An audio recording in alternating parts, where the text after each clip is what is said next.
ಬೆಳಕು ಸಾಹಿತ್ಯ ಶೈಕ್ಷಣಿಕ ಮತ್ತು ಸಾಂಸ್ಕೃತಿಕ ಟ್ರಸ್ಟ್ ಹಾಗೂ ಧನುಶ್ರೀ ಸಾಹಿತ್ಯ ಮತ್ತು ಸಾಂಸ್ಕೃತಿಕ ಕಲಾ ವೇದಿಕೆ ರಿಜಿಸ್ಟರ್ ರಾಜ್ಯ ಘಟಕ ಚಿತ್ರದುರ್ಗ ಇವರ ಸಹಯೋಗ ಸಾಹಿತ್ಯ ಸಾಂಸ್ಕೃತಿಕ ಸಂಗೀತ ಕಾರ್ಯಕ್ರಮ ರಾಷ್ಟ್ರಮಟ್ಟದ ಪ್ರಶಸ್ತಿ ಪ್ರದಾನ ಪುಸ್ತಕ ಲೋಕಾರ್ಪಣೆ ಸಮಾರಂಭ ಕಾರ್ಯಕ್ರಮಕ್ಕೆ ಆಗಮಿಸಿರ್ತಕ್ಕಂಥ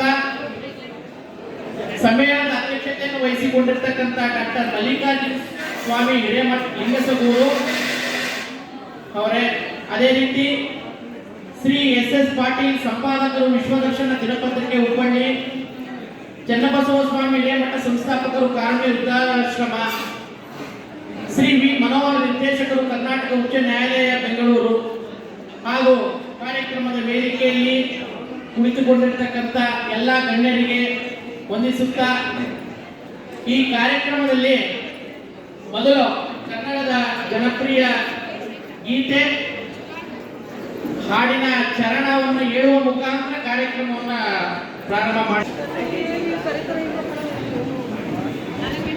ಕವಿ ನುಡಿ ಕೋಗಿಲೆ ಹಾಡಿದ ಹಾಗೆ ಸವಿ ನುಡಿ ತಣ್ಣನೆ ಗಾಳಿಯ ಹಾಗೆ ಒಲವಿನ ಮಾತುಗಳಾಡುತ್ತಲಿರಲು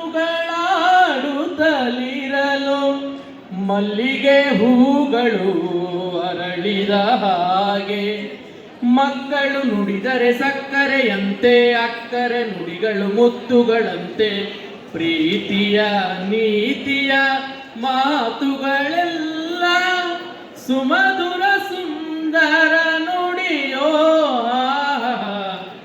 ಜೇನಿನ ಹೊಳೆಯೋ ಹಾಲಿನ ಮಳೆಯೋ ಸುಧಯೋ ಕನ್ನಡ ಸವಿ ನುಡಿಯೋ ವಾಣೆಯ ವೀಣೆಯ ಸ್ವರ ಮಾಧುರ್ಯದ ಸುಮಧುರ ಸುಂದರ ನುಡಿಯೋ ಜೇನಿನ ಹೊಳೆಯೋ ಹಾಲಿನ ಮಳೆಯೋ ಸುಧಯೋ ಕನ್ನಡ ಸವಿ ನುಡಿಯೋ. ಕನ್ನಡ ಸಾಹಿತ್ಯ ಸುಮಾರು 6ನೇ ಶತಮಾನದಿಂದ ಇಲ್ಲಿಯ ತನಕ ಈ ಒಂದು ಸಾಹಿತ್ಯಕ್ಕೆ ಮತ್ತು ಕನ್ನಡ ಸಂಸ್ಕೃತಿಗೆ ಅನೇಕ ಕವಿಗಳು ತಮ್ಮದೇ ಆದಂತ ಕೊಡುಗೆಯನ್ನ ನೀಡಿದ್ದಾರೆ. ಈ ಕಲೆ ಸಂಸ್ಕೃತಿ ಅಂತದ್ದು ಯಾರ ಅಪ್ಪನ ಸ್ವತ್ತು ಅಲ್ಲ. ಒಬ್ಬ ವ್ಯಕ್ತಿ ತನ್ನ ಪ್ರತಿಭೆಯೊಡನೆ ಹುಟ್ಟುವಂತಹ ಬಹುದೊಡ್ಡದಾಗಿರ್ತಕ್ಕಂಥ ಪ್ರತಿಭೆ ಇದಾಗಿರುತ್ತದೆ. ಇಂತಹ ಪ್ರತಿಭೆಗಳನ್ನ ಗುರುತಿಸುವಂತಹ ಕೆಲಸ ಸರ್ಕಾರ ಮಟ್ಟದಿಂದ ಆಗಬೇಕು. ಆದರೆ ಈ ರೀತಿ ಕೆಲಸವನ್ನ ಮಾಡ್ತಕ್ಕಂಥದ್ದು ನಮ್ಮ ಧನುಶ್ರೀ ಸಾಹಿತ್ಯ ವೇದಿಕೆ ಮತ್ತು ಬೆಳಕು ಸಾಹಿತ್ಯ ವೇದಿಕೆ. ಇಂತಹ ಸಂಸ್ಥೆಗಳು ಅವರ ಪ್ರತಿಭೆಯನ್ನು ಗುರುತಿಸಿ ಅವರಿಗೆ ಸನ್ಮಾನ ಮತ್ತು ಗೌರವ ಸಮಾರಂಭವನ್ನು ಏರ್ಪಡಿಸುವುದ ಮುಖಾಂತರ ಅವರ ಕಲೆ ಮತ್ತು ಸಂಸ್ಕೃತಿಯನ್ನು ಇನ್ನೂ ಹೆಚ್ಚಿನ ರೀತಿಯಲ್ಲಿ ಪ್ರೋತ್ಸಾಹಿಸುವ ಸಲುವಾಗಿ ಪ್ರೇರಣೆಯನ್ನು ನೀಡುತ್ತಿವೆ. ಇದಷ್ಟೇ ಅಲ್ಲದೆ ನಮ್ಮ ಕನ್ನಡ ನಾಡು ನುಡಿ 2500 ವರ್ಷಗಳ ಇತಿಹಾಸವನ್ನ ಹೊಂದಿರುವಂತದ್ದು. ನಮ್ಮ ಕನ್ನಡ ಭಾಷೆಗೆ 8 ಜ್ಞಾನಪೀಠ ಪ್ರಶಸ್ತಿಗಳನ್ನು ಸಂದಿವೆ.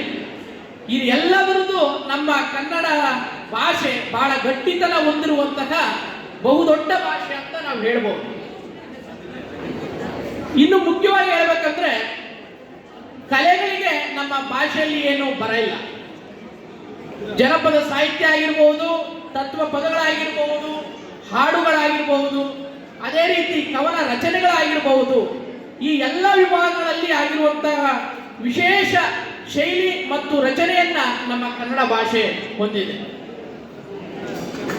ನಾವು ಬಹಳ ಹಿಂದಿನಿಂದ ಪ್ರಾಚೀನ ಕಾಲದಿಂದಲೂ ವಚನ ಸಾಹಿತ್ಯ, ದಾಸ ಸಾಹಿತ್ಯ, ಈ ಎಲ್ಲ ಕಾಲಘಟ್ಟದಲ್ಲಿ ಈ ಸಾಹಿತ್ಯ ಮುಖಾಂತರವಾಗಿ ಜನಸಾಮಾನ್ಯರಲ್ಲಿ ಬಡಿದೆಬ್ಬಿಸುವಂತ ಕೆಲಸ ನಿರಂತರವಾಗಿ ಸಾಗುತ್ತಾ ಬಂದಿದೆ. ವಚನ ಸಾಹಿತ್ಯದಲ್ಲಿ ಉದಾಹರಣೆಗೆ ವಚನಗಳ ಮೂಲಕ ಜನರ ಅರಿವನ್ನು, ಜನರ ಉತ್ತಮ ಬದುಕಿನ ಲಕ್ಷಣಗಳನ್ನ ಸಮಾಜದಲ್ಲಿ ಕಂಡು ಬರುವಂತಹ ಮೋಸ, ಹಗೆ, ಮತ್ಸರ, ದ್ವೇಷಗಳನ್ನ ಕುರಿತು ಹೇಳುವಂತಾಗಿದೆ. ಇನ್ನು ದಾಸ ಸಾಹಿತ್ಯದಲ್ಲಿ ಹೇಳಬೇಕಂದ್ರೆ ದೇವರ ಆರಾಧನೆ, ದೈವದ ಮುಖಾಂತರ ನಾವು ಹೇಗೆ ಬಾಳುವುದನ್ನ ನಾವು ನೋಡಬಹುದಾಗಿದೆ.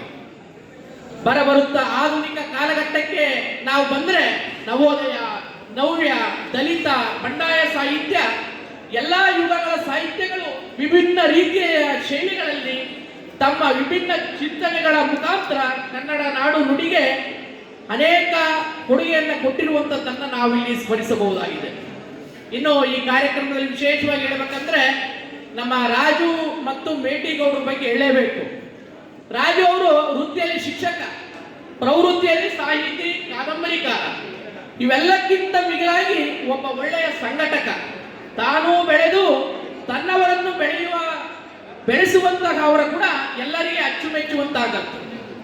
ಅದೇ ರೀತಿ ಅಣ್ಣಪ್ಪ ಮೇಟಿಗೌಡರು ಕಲ್ಯಾಣ ಕರ್ನಾಟಕ ಭಾಗಕ್ಕೆ ಸೀಮಿತವಾಗದೆ ಕನ್ನಡ ನಾಡಿನ ಎಲ್ಲ ಕಡೆ ಸಾಹಿತ್ಯ ಸಾಂಸ್ಕೃತಿಕ ಕಾರ್ಯಕ್ರಮಗಳನ್ನು ನಡೆಸುವುದರ ಮುಖಾಂತರ ಜನಮಾನಸದಲ್ಲಿ ನೆಲೆಯೂರಿದ್ದಾರೆ.